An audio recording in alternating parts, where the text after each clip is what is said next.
so now let's talk about how do we use this to squat? How do we use this to progressively squat for a little bit more of a challenge for those of you that are a little bit more athletic? So beginner squat. This is a really great tool to give your client or give a friend or colleague or family member who's maybe not comfortable squatting it. This gives them something to hold on to. So I've got these at mid-length, the TRX at mid-length. I'm holding on to these handles. At the finished position, I'm totally standing up, right? So I want to have my hands near my upper chest, and now I would tell my client or tell my friend or family member to go ahead and grab a seat. So I'm going to have you sit down, but you hold tension on that, right? And here we are standing right back up. I can come out a little further if I want. This doesn't really change the impact, but what this does give is a client something to hold on to build some comfort. Now, to progress them, we could simply move to a single arm hold. So I would then take the handles and I wrap them in themselves twice, hold on to it. Now, one hand is going to be less or more of a challenge than two hands. It's more convenient to have two hands. So here I am squatting down, standing back up. Pretty straightforward, right? Now, those of you might say, well, how do I make this more challenging for me because I can clearly master body weight? Pistol squat. Good old-fashioned pistol squat or lunges. We can do a bunch. I'll show you some other lunges that we can do in here as well. But from this position, pistol squat is that single leg squat where the leg is out front and you're squatting down just like this. Okay? But for many of us, that's myself included, I'm not quite there these days. Got to get out of the COVID funk.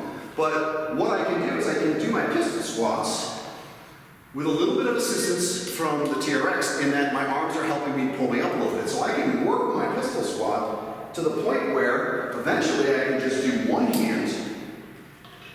And there's some balance in there. And then eventually get off the system, the suspension system, so that hopefully I've built up the requisite strength in my quads, glutes and hamstrings to be able to facilitate the pistol squat without any assistance. So that's on the outside of the TRX. Another way we can do some lunging is on the inside of the TRX. So I'm going to take the TRX and I'm going to put it under my armpits. You can see that. Okay, and I'm going to put my thumbs inside the handle. And now I'm leaning into the TRX. And I can do, they call these hurdle lunges. So I can come back all the way up, without losing my balance. And I've got some support here. Now I could certainly up the ante here, and I can alternate this. Okay, so again, it's supported. Now if I add a little bit of jumping here, I can get a little bit more cardio as well as a little bit more dynamic with the jumper's lunge. So that gives you another fun way to kind of play with the TRX, trying some different patterns. We can certainly move in the frontal plane. I can always do my lateral lunge this way, assisted, lateral lunge this way, assisted. I can certainly work on my curtsy lunge this way, curtsy lunge. So you've got all the regular patterns from a lower leg exercise standpoint. You've just got another tool to help integrate, help you perfect the movement with you or yourself, family members, or certainly clients.